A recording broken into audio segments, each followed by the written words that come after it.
This measure legalizes the license, use, sale, and growth of marijuana in Oklahoma. There are no qualifying medical conditions identified. Okay, so what it is saying, well, is either saying that you don't need a medical condition for this to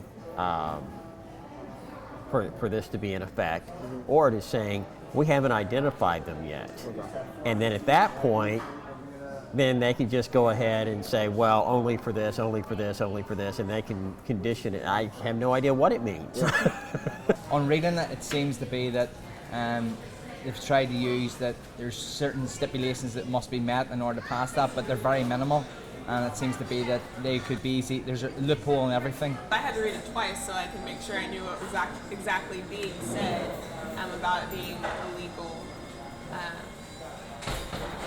But I mean, I think if it were stated a little differently the first time around to get it to understand it would be a lot better.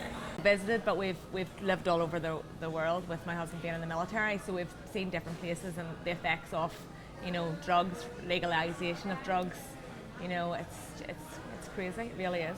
And I believe there are certain types of conditions that people, you know, really get relief from marijuana, you know, when they have seizures and things like that.